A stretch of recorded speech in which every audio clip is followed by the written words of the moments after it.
So hi everybody, so I'm Louise. I'm working at IRCAM. For people that doesn't really know what it is, it's really the audio part of Centre Pompidou. So it's really about music and sound and all the research that we have, and also composing, of course. So it's based in Paris, close to the museum. And so I arrived yesterday in sunny Barcelona. I was super happy to jump into this immersive environment because we had the chance to have a preview of the work that you'll discover now. And I was, of course, as you already said, super impressed about the work that has been done, especially in like 2 or 3 weeks. So it has been incredible work done by the artists, but also by the Espronceda management team. And I can say this because I'm actually managing an artistic residency program, so I can understand how hard it is to bring people from different backgrounds together, to work together and to really understand each other and find a way to create. So that's really has been an amazing 3 weeks, I would say, and the results are super interesting. Maybe I can just present some of the things we are doing at IRCAM and START. So IRCAM is actually coordinating this European project called START Residencies.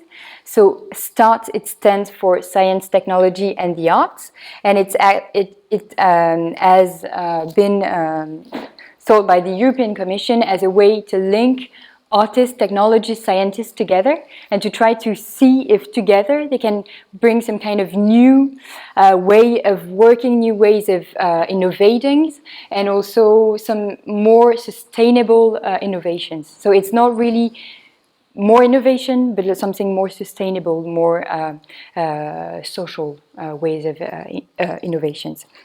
So they are like really working on the co-creation. So we are bringing labs, companies, artists together in different kind of setups. So it can be long-term residencies, it can be short-term residencies, but it can also be just award to some specific collaboration that we're already achieved. So the idea is really to give time to the artists and to the technologists to experiment, because we find out that it was needed, especially for the business companies from scientific labs, to have this time to maybe think a bit out of the box, try to experiment things out of the constraint that we have in normal life, in normal business. So this is what we're trying to bring to these residencies. So like really quickly, the different START projects, there are START Prize, so it's led by Ars Electronica, VAR and Beaux-Arts in Brussels. They are just, as I said, rewarding some projects that has been created. There are some lighthouse pilots, so Espronceda is working on one of them that is called Mindspace. Here it's another one that is called Reframe. It's more about fashion, reflection about smart fashion and new ways of creating. So here artists are integrated into a research project. And then the project I am in charge of, it's called START Residencies. So it's a project that has lasted for 3 years. It's going to be over in a few months now because it ends in May. Now we are going to present all the work that has been done in 104, so it's a space in the north of Paris. And we are going to exhibit the artworks and performance and etc. So it's going to be a nice moment. So what has been done during this 3 years, we have been organizing 45 residencies, so it was done through 3 open calls.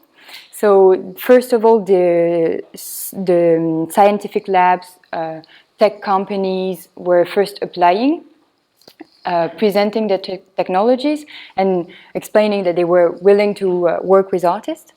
Then the artist has this list of technologies available, and then they choose one of them to work on their artistic project, and then they proposed one project based on this technology. And then after a selection, they came to meet each other, work together for different periods. It could be 3 months, 6 months, or even more than a year.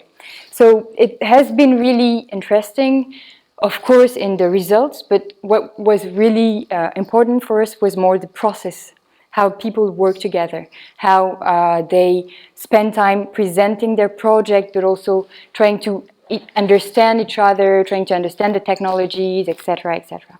And so at the beginning, it was really more about bioart, physics, every kind of like big data, satellites, technologies. And then until the years, we now have more and more VR projects, immersive projects. And so I've been working with several of them, and it's been really interesting to see also the diversity of this kind of project. And we can see this diversity, of course, here with those first 4 teams that have presented some really like special stuff that you will discover. And then the final STARTS thing, it's like STARTS ecosystem, so it's a project that is trying to disseminate the artwork that has been created during the STARTS project and trying to value those collaboration in maybe longer terms. So I'll present quickly some of the VR and immersive projects we have worked with during this START residencies. We have seen emerged during those things. So the first one is called Atlas. It's a project by the artists Yann Deval and Marie Losso. They are 2 Belgian artists. They are working on some kind of installation, but also, so it's a scenography, and then you have also all this VR and XR experiment. And what is interested is really the idea of melting visual and media arts. So maybe we can first have a look about the artwork, and then maybe we can just, maybe the video is not working. Yes, it is.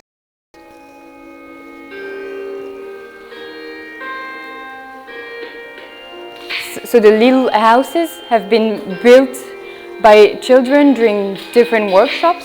So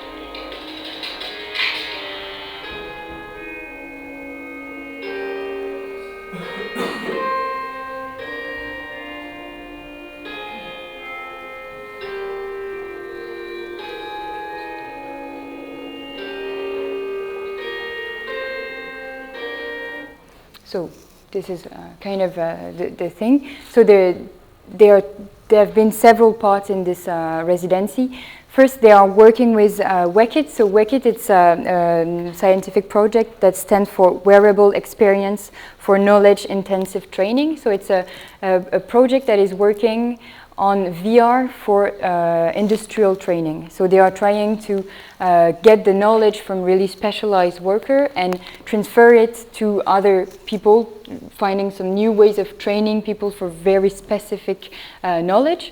So it has been really interesting for them to work with those artists, because they have, of course, taught them how to use this VR environment, but then the artists also help them to develop their experience so that it was more real. For example, they had issues with HoloLens because of the field of view that was a bit shrink, and then they created like some really specific custom shader, and that helped really the experience. So then it was, you know, really rewarding for both part of this of the residency.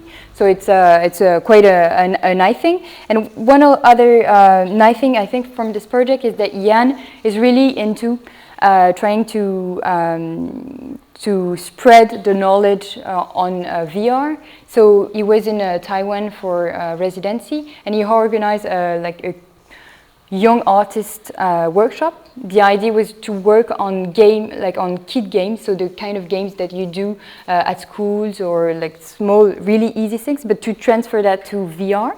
And so they like spent a week all together. Artists were designing their own experiment, and they, of course, were helped by some really specialized coders. But then the idea was not really to learn everything about coding on VR, but really to see that it's accessible for people, that they can get to know this language. So that's an interesting an artist project. This one seems I wanted to talk about this one because it's also a performance, and so you will see that from the artists that were working for this residency, some of them did some performances work. Here they are working on Siberian shaman trance, and so they did experiments. I can show you in the video really shortly, but then they try to transfer that knowledge, that way of coordination in trance dance into our civilization, so giving us an idea of what's happening, and they do this via VR. So here,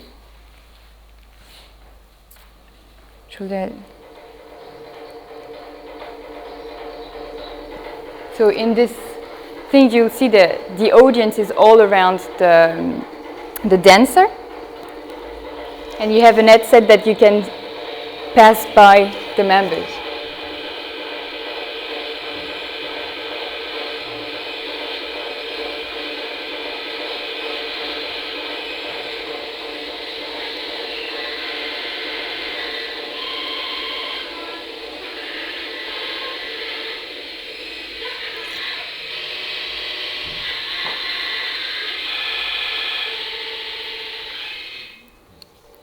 No, it's going back. Okay, and then the last one that I wanted to present was called Le Baptême from Laurent Bazin. Laurent Bazin, it's an artist that comes from performing art, so he was working on theater. And what he was really lacking from the VR experience was this this close-up thing that you can have when you're like directing some actors, some people on stage. And so he's working with Gengis Khan Production, that is a VR production company in France. And they wanted to work on the capacity of the cameras to film and to transmit that really close-up feeling when you're in VR. And so what he said from the theater experience was that when you are a director, stage director, you can see the actors really close. But then when the audience is watching the play, they're just really far from the actors, and it was something lacking. So he decided to create some kind of a play, but in VR, so people can be between the performers. They can see them. They can kind of feel their breath. That was what he was trying to express.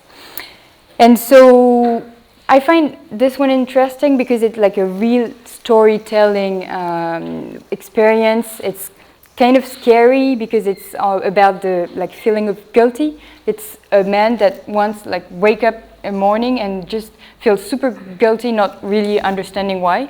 So he goes to the police saying, I don't know, I did something bad, but I don't know what it is. And so he is really feeling bad, and so maybe you'll have the chance to see what's happening.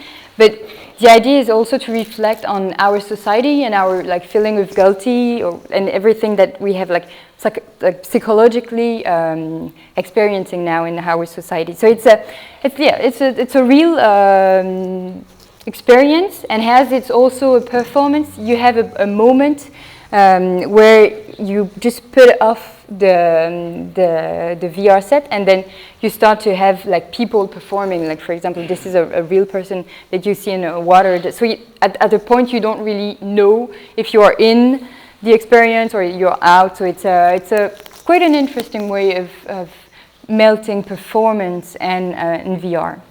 And so this is what we look like when you look at those kind of experience. And so this one is just a bit scary. When I look at that, I'm like wondering, is that what we want to, you know, like feel, like look at, like when we're having a cultural experience? So I think it's really nice to also reflect on what VR and immersive art and all those new technologies are bringing to us, because it's like huge amount of possibilities that we want to try and see what can like come out of this. But then in the other way, we're like, I don't know, sometimes is that still like a human feeling? What can we have when we're experience a collective performance? So I think there is a good reflection to have, and it's nice to have all those kind of new artists working on that, and you know, trying things, because you'll see there are some collaborations also. So there are some new experiments that you can experience with several players, several headsets, several persons. So I think it's interesting to also try to see if VR can also be something collective. So that's I think that's something we can discuss later with also like with you. Just the other thing I wanted to present was more like the earcam technologies that we have for VR and yeah, immersive sounds, because it's, as I said, really specialized in sound.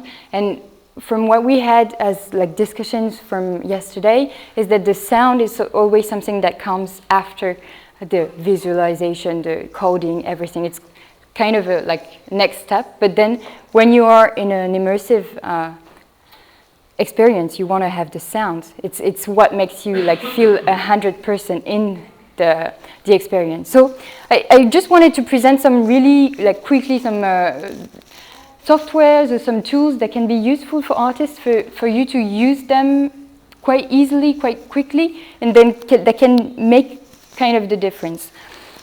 So there is SPAT, that is a software for spatialization of sound.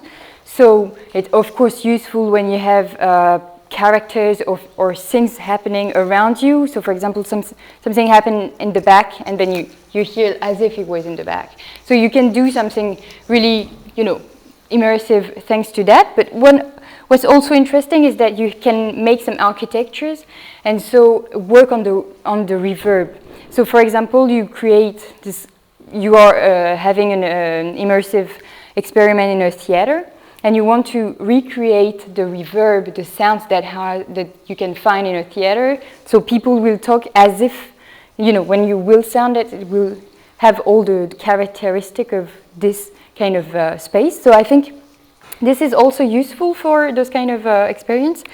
Then you have tracks, that is like many processes for altering sound characteristics. So what it means is that you can like modify the timbre, the speed, the you know, every kind of thing, so that, for example, you have one character, and then the voice can move from one gender to another.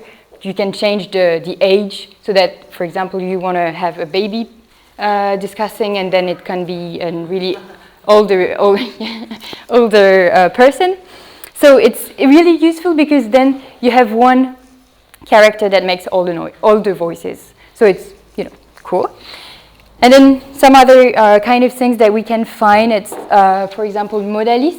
It's really an environment for creating novel virtual instruments. So I think some of the VR experience and immersive experience are really magical. They are like some kind of, you know, sounds that you don't want to recognize. So it's nice if it's something that is created from all the pieces. And so this environment will help you to, you know, create some instrument made out of nothing that we can recognize. And then open music, once again, useful for those kind of things, because it's extending music pieces. For example, you put inside 10 minutes of sound, and then it's extend infinitely. So when you're in an experience, you don't know exactly the scenario, if people are going to stay for a long time, or if they are going to hand really shortly, and then the sound will move with the people, so it won't stay like a loop as you can have sometimes in video games. So once again, nice things that can be experienced. So of course it needs a bit of programming, but I think it's really accessible if you're already developing immersive stuff. I think you can of course handle that. So I think for me that would be over. So if you want to find the things for like all the IRCAM stuff, it's forum IRCAM.ifr. And then if you would like to know a bit more about art science projects, STARS project, and what we did for the residencies, it's stars.eu/residencies. So maybe, Ulrich, do you want to come with me? Thank you.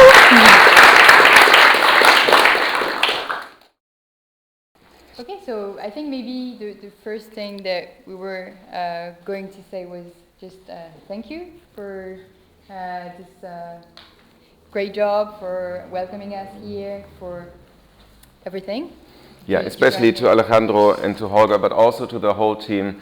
You guys do an amazing job, and we're super, just coming in and just seeing the results, it's really great, and I know how much it takes to start something like this, a VR, AR residency. It's not very easy. I think we both have some experience. We're going to talk about it in a second, how difficult it can be to set something up. So really congratulations and thanks for having us.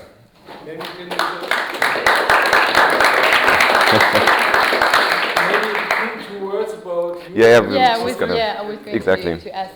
Perfect. Then tell us. So why am I sitting here? My name is Ulrich Schrauth from Hamburg in Germany. I run a virtual reality and arts festival. As weird as that sounds, it's a festival that's really focused on virtual reality, augmented reality, mixed reality art. The interesting thing is my background is not in tech or digital or anything at all. I come from a theater background, performing arts. I used to be a performer on stage for a long time and ran Thalia Theater in Germany and was at Sydney Festival. So I don't have anything to do with tech, but I saw a few VR things that really blew my mind, where I really thought, oh my God, there's so much potential for artists, for artistic expression, but especially in the performance background, in interactivity. So I thought, it is always only presented in some conferences in a dark corner somewhere or in the gallery space in the cellar somewhere. So we need a festival that's really focusing on arts and the artists. So to bring them together, to help them exchange, to give them a platform. And so 2.5 years ago, I just founded the festival. If I would have known how much work it is, I'm not quite sure if I still would do it again, but I'm really happy. And we have the 3rd edition coming up of the festival. It's called VRHAM Festival, VR Ham. Give you all a save the date card later, so you can all come to Hamburg in June. It's from 5th until 13th of June. And we showcase artists from all over the world. They submit their projects and we bring them to Hamburg so they can meet each other, meet the curators, meet the jury. We also give out an award for the best experience. We also have residencies, and this is part of why I'm actually sitting here. And it was really nice that we got to know each other, and we are thinking about exchanging projects. Maybe we've already started to talk a little about it, maybe presenting one of the works that's been presented here, or invited to come to Hamburg to our festival. And we want to have a closer collaboration in this field. So it's an annual festival, and we tap also very much into the performance direction. It was very interesting what you just said about the Gerkishkan production, and I think we're going to talk about this in a second a little more. Yeah, so maybe one question: when you have a director of festival here, how do you choose those VR immersive experience? So we have an open call out. It's just been finished last Sunday, and we had 220 submissions to it from all over the world, which is amazing. It's a lot of work to look through all of them, but it's fantastic. There's so different things that have been submitted, be it performative works, be it pure VR works, mixed reality works. and really from all over the world. That's I don't know how they heard about it, but it's really, really, really great. And my dramaturg and I, we go through all the submissions and have a look, and then we narrow it down and really look at the experiences. I always try to curate around a theme, so really to see what are the political movements, social structures that I want to tackle, and often it just evolves out of the program, and you see trends in which the artists are going and what's interesting them. And we're probably going to select around 10 to 12 exhibitions in the main exhibition, the main program. And we have 2 residencies, which are going to be published end of February. So get on the newsletter. So artists are invited to submit their projects. We are looking for projects in development, so we can bring them over for a couple of days. Work in Hamburg with special mentors. We always bring mentors in specifically designed for this special project. So if they need someone about storytelling, we find someone, or maybe they need a dancer or a philosopher. So we try to match these, and then they present it through the first weekend of the festival. Okay, cool. That's super nice to have. What's also nice is this ability of creating really diverse forms. You said that you will have some maybe performance, VR. Like, do you have some specific things that you can see like coming back, or are there new kind of types? Let's say. I have the feeling, like in the curation from the last 2 festivals, it's really moving into more performative spaces and more installative things. So at my last festival, we tried to do different tracks. So one is more the exhibition part, and then we have one called RAM Live, where we actually really have performances. It's VR concerts, VR theater performances, VR and dance. And you can see that a lot of visual artists especially are very interested in the intersection and the interactivity between a live performance and the virtual reality. And I think this is a trend also going to a lot of festivals or traveling around where it's actually heading to, and where the artists are interested to see what's possible and where the trend's going. Yeah. Cool. It's I think new ways of presenting also artworks, new ways of discovering artists also, because I think, as you said, some visual artists are jumping into this new technology. I think it's the first barrier. It's the technology, of course, the coding. Like as we discussed yesterday, jumping to Unity, finding the way to code everything. It's quite complex, but then it creates some really impressive experience. Yeah. So I think that's why it's so appealing, but that's also the way it's hard. And that's a very good transition, because you're all not here to hear us talking. You want to see the artworks. Sure. And we just want the artists are going to present the artworks over there in a second to you. We just want to take the chance and to say what the artworks are, what the names are, and just a very quick impression from what we saw yesterday, because we were very, very impressed with the outcome. The first one is called Occultation, and the artists are Uwe Brunner, Bettina Katja Lange, Chiara Passa, and Joan Soller Adillon. And it is a project that's going alongside objects. It's about everyday objects that you normally use, that you grab, and you never really think about this. And that was so appealing for me yesterday to see how poetically you can transform something in this immersive world from everyday objects into a complete story, into digital storytelling at its best. And it's a prototype. It's really beautiful, but the artists are going to tell you a little more about it in a second. Yeah, and I think it's super visually appealing. So you'll see. Don't forget to push things. Yeah. That's really important. So the other one, it's called Frictional Forces. I don't know how we could express present this thing, because I felt it's so sensational, you know, it was like sensorial experience. You have the voices, you have the feeling, the vibration, you'll see, you have the strength. It's really complete, and it's in the scenography, special scenography, and I'm super excited to see it today because it's even more augmented than it was yesterday. So I think it's gonna be super nice. It's about physics, it's about effort, and it's it's a real experience, and you might sweat. So be careful. The third one is called Invisible Universe, and it's by Lauren Moffat, Chris Pilcher, and Zayed Mohsen Hazrati. And what I found very, very appealing is we look out into the universe and no one knows what's out there. And seeing what technology is imagining in this field, and to see how these artists are bridging the gap between the technology and the invisible, that's really beautiful. And another thing is it's stunningly presented. So it's got very different dimensions. It's the virtual dimension. You see it as a visitor from the outside. And this is something we've been talking about it a lot. It's so difficult to really showcase VR art in a specialized setting that's really appealing also to an audience from the outside. And I think you've gone very great steps. And guys, ask the artists about this special feature, because there's an invisible eye, and this has blown my mind. So keep your eyes out for that. And then the last one is called Skin Synth, and it's by Shen Guselis, Mohsen Asrati, and Jose Carlos Flores.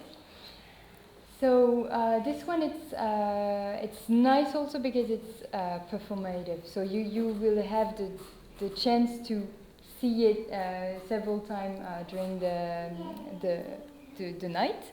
It's about augmented skin, augmented body, and it's with body tracking. It's visually super appealing. There's a good work on sound, and you will try to understand. You don't have to understand, okay? It's not just to let go and just enjoy, but it's also nice to try to understand the link between the movement and what happens in the screen, what happens in the sound. So I'll let you see, but it's also a super great job. And I'm really sorry I didn't mention the name of the artist for Frictional Forces. So it's Clarice Hilton and Shavani Hazard. So. And now we want to give a big round of applause to the artists. It's amazing what you've done. And